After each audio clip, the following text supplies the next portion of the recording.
கர்த்தருடைய பரிசுத்த நாமத்திற்கு மகிமை உண்டாவதாக.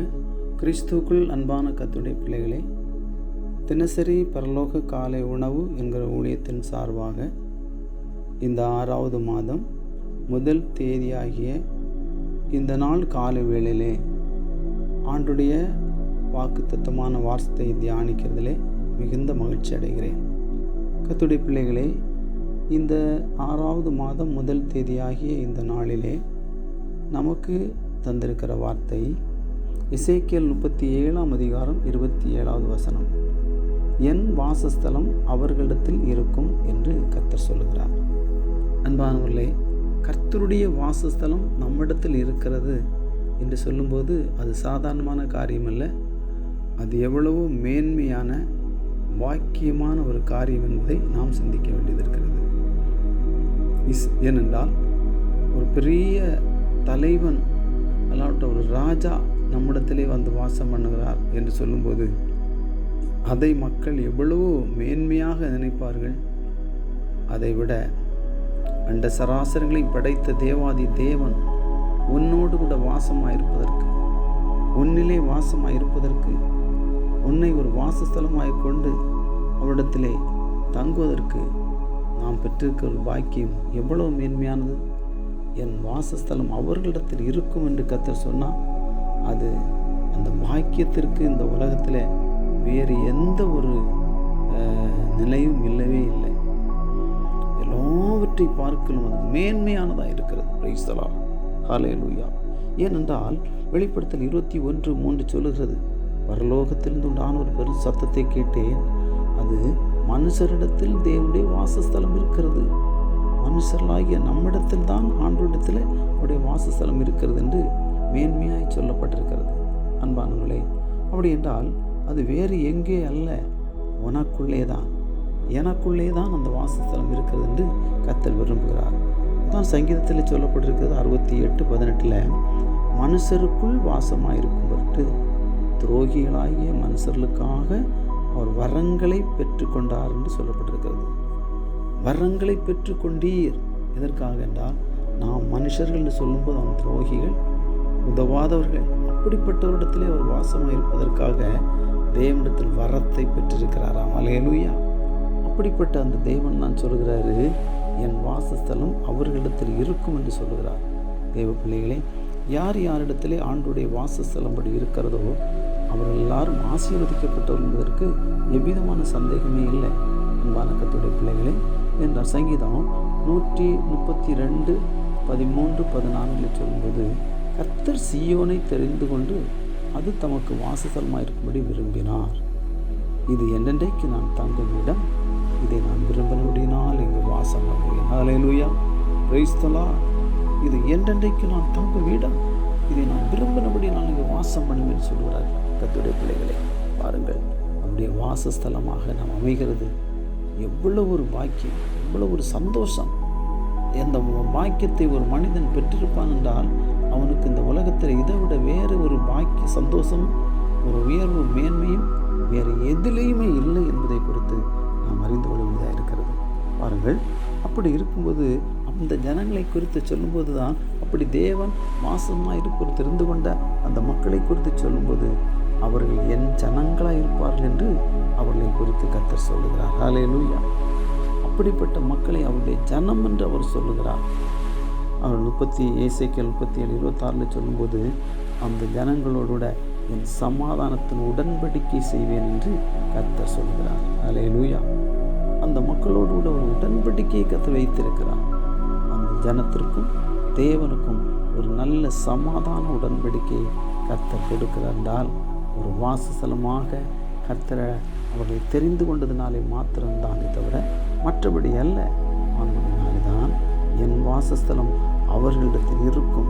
அப்படி யாரிடத்தில் அந்த வாசஸ்தலம் இருக்கிறதோ அவர்களை ஜனங்களாய் தெரிந்து கொள்வது மாத்திரமில்லாமல் சமாதானமான ஒரு உடன்படிக்கையும் கர்த்தர் அவர்களை வைத்திருக்கிறார். Price the Lord. அது அந்த உடன்படிக்கை குறித்து சொல்லும்போது அது நித்திய உடன்படிக்கையாக இருக்கிறது. அது மாறி போகிற ஒரு உடன்படிக்கை அல்ல, மாறாத நித்திய ஒரு உடன்படிக்கை. அந்த உடன்படிக்கையை கர்த்தர் அந்த பிள்ளைகள் மத்தியிலே காத்து அந்த உடன்படிக்கையின்படியே அவர்கள் மேல் அவரோடு ஒரு வாசஸ்தலமாய் தான் தங்குவதற்கு, வாழ்வதற்கு கர்த்தர் அதை சிலர் நியமித்திருக்கிறார். அதற்கு அவர் வாஞ்சை உள்ளவராக இருக்கிறார். அந்த சந்தோஷத்தை நம்முடைய வாழ்விலே நாம் பெற்றுக்கொள்வதற்கு என்னத்தான் ஈடு செய்ய வேண்டும், இதற்கு என்ன ஈடு கொடுக்க முடியும்? அந்த அளவுக்கு அற்ப தோசிகளாகிய பாவிகளாகிய நம்மிலேயே அவர் ஒரு வாஸ்தலமாய் தெரிந்து கொள்கிறார் என்றால் நாம் எவ்வளோ ஆசீர்வதிக்கப்பட்டவர்கள் கர்த்தருடைய பிள்ளைகளை. அந்த பாக்கியத்தை நாம் பெற்றிருக்கிறபடினாலே பாருங்கள், அந்த நித்திய உடன்படிக்கைக்கு பங்காளியாய் கர்த்தர் மாற்றுகிறார். மாத்திரமில்லாமல் நான் அவர்களை நிலைப்படுத்துவேன் என்று கர்த்தர் சொல்கிறார். ஆண்டவர் வாசம் பண்ணுகிற மக்கள் மத்தியில் அவர்களை நிலைப்படுத்துகிறவர். எந்த ஸ்தூல் மேலேயும் அவங்களுக்கு அசைவு வராதபடி, இல்லாவிட்டால் வீழ்ச்சி வராதபடிக்கு, சரிக்கு போகாதபடிக்கு அவர்களை கர்த்தர் நிலைப்படுத்துகிற தேவனாக இருக்கிறார். Price the Lord. அல்லேலூயா, ஸ்தோத்திரம். அப்படி என்றால் நம்முடைய வாழ்க்கையிலே எந்த பிரச்சனைகள், போராட்டங்கள், அலைகள், சோதனைகள், இவ்விதமான கஷ்டம் வந்திருந்தாலும் கூட தேவன் நம்மை நிலைப்படுத்துகிற கர்த்தராய் வெளிப்படுகிறார். அல்லேலூயா. அதனால தான் அவர் சொல்கிறார், என் வாசஸ்தலம் அவரிடத்தில் இருக்கும். யாரிடத்திலே தேவனுடைய வாசஸ்தலம் இருக்கிறதோ அப்படிப்பட்டவருடைய வாழ்க்கையை கர்த்தர் நிலைப்படுத்தி காக்கிறார். இந்த உலகத்தில் பெரிய பாக்கியம் என்ன? கர்த்தர் நம்மை கடைசி வரைக்கும் அந்த தெய்வ சிநேகத்துக்குள்ள, தெய்வத்தோடுள்ள உறவில் நம்மை நிலைப்படுத்தி காத்து கொள்கிறதுனால தானே. அதுதான் முக்கியமாக இருக்கிறது. மாத்திரமல்ல, அவர்களை நான் வர்த்திக்க பண்ணுவேன். Price the Lord. அவர்களை நான் வர்த்திக்க பண்ணுவேன் என்று சொல்லி அந்த இசைக்கல்ல அந்த வசனத்தில் சொல்லுகிறார். அப்படின்னா நம்முடைய வாழ்விலை நம்மை மேன்மையடைய, நம்மை பெருக செய்ய, நம்மை ஆசீர்வதித்து, ஞாபகப்படுத்தி உயர்த்த, எல்லா நிலைமையிலையும் நம்ம என்ன செய்வார்? வர்த்திக்க செய்கிற கர்த்தராக ஆண்டவர் வெளிப்படுவார். Price the Lord. அதனாலே தான் இங்கே நமக்கு அந்த காரியத்தை வாக்குத்தத்தமாக அவர் கொடுக்கிறார். என் வாசஸ்தலம் அவர்களிடத்தில் இருக்கும் என்று கர்த்தர் சொன்னார். தேவனுடைய வாசஸ்தலம் நம்மிடத்திலே இருக்கும்போது நமக்கு எதிரியாகிய பிசாசா, சத்துருவாகிய எந்த விதமான தாக்குதல்களையும் நாம் என்ன செய்ய முடியும்? எளிதிலே மேற்கொள்ள முடியும். அந்த பிசாசு அந்த தேவனுடைய வாசஸ்தலத்துக்கு பக்கத்தில் வருவதற்கு அவன் கொஞ்சம் தயங்கித்தான் வருவான்.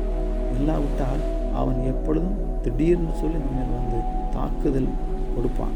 அல்லாவிட்டால் நம்மை அவன் எப்பொழுதானாலும் நமக்கு விரோதமாய் போராடுவதற்கு அவன் என்ன செய்வான்? துணிந்து செயல்படுவான். ஆனால் கர்த்தருடைய வாசஸ்தலம் அமையும் போது இங்கே இருக்கிறதை பார்க்கும்போது அவன் கொஞ்சம் பயந்து இருப்பான். அருமையானவர்களே, அவனுடைய தாக்குதலுக்கு நம்மை விலக்கி கர்த்தர் காத்துக்கொள்ள முடியும். ஆனபடினாலே இந்த உலகத்தில் நமக்கு ஒரு பெரிய பாதுகாப்பு என்னவென்றால் தேவனுடைய வாசஸ்தலம் நம்மிடத்தில் இருக்கிறது என்று சொல்கிறது. நமக்கு ஒரு பெரிய ஒரு பாதுகாப்பான காரியமாக இருக்கிறது. அப்படியே இந்த கொடிய காலங்களிலே, இந்த மோசமான உலகத்திலே பலவிதமான போராட்டங்களும், கஷ்டம், கண்ணீர்களும், துன்ப துயரங்களும் அலையாய் மக்களை மோதி வீழ்த்தக்கூடிய ஒரு சூழ்நிலைமை அநேகருடைய வாழ்க்கையிலே உண்டாகிறது. அந்த நிலைமையிலே இவர் ஒருவரும் விழுந்து போகாமல், அல்லாவிட்டால் அதில் சேதமடையாமல் இருப்பதற்காக ஆண்டவர் தம்முடைய வாசஸ்தலத்தை நம்மேல் வைத்திருக்கிறார். அல்லேலூயா, அல்லேலூயா. அப்படி என்றால் தேவனுடைய வாசஸ்தலமாக கர்த்தர் நம்மை மாற்ற சித்தம் கொண்டதற்காக நாம் அவருக்கு நன்றி சொல்ல வேண்டுமே. அந்த ஆண்டவரை நாம் துதிக்க வேண்டுமே, அவரை மகிமைப்படுத்த வேண்டுமே. இந்த துரோகியாய் என் மேல என்னுடைய வாசஸ்தலத்தை வைத்திருக்கிறீர்கள், இரனோடு கூட இருக்கிறதற்கு அடையாளமாக அதை எனக்கு சொல்லி இருக்கிறீர்கள். நன்றி ஆண்டவரே, ஆண்டவரே என்று சொல்லி நாம் ஆண்டவரை மகிமைப்படுத்துவோம், ஆண்டவரை துதிக்க வேண்டும். இந்த வாசஸ்தலம் நம்மை விட்டு விலகி போகாமல் இருக்க வேண்டும். அல்லேலூயா. ஆண்டவர் நம்மை விட்டு விலகி போய்விடக்கூடாது. நம்முடைய பிரசன்னம் விலகி போய்விடக்கூடாது.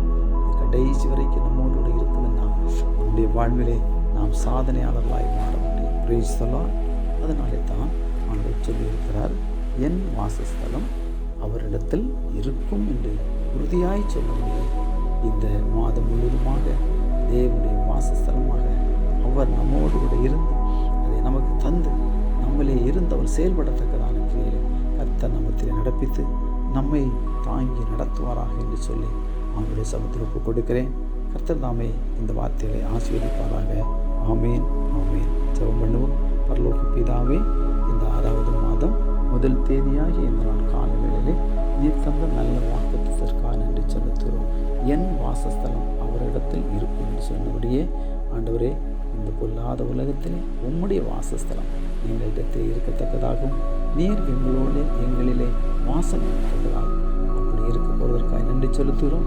அப்படிப்பட்ட ஆசீர்வாதங்களும் பாக்கியங்களும் எங்கள் வாழ்க்கையிலே அதன் மூலமாக கர்த்தர் வாசம் பண்ணுகிறது மூலமாக எங்களுக்கு கிடைக்கிறதற்காக நன்றி செலுத்துகிறோம். இந்த வார்த்தையின்படியே கர்த்தர் எங்களை செயல்படுகிறாக. இயேசு கிறிஸ்து மூலம் ஜெபங்கள் நல்ல பிதாவே. ஆமேன், ஆமேன், ஆமேன். Praise the lord. கர்த்தருடைய ஆசீர்வாதம். ஸ்தோத்திரம்.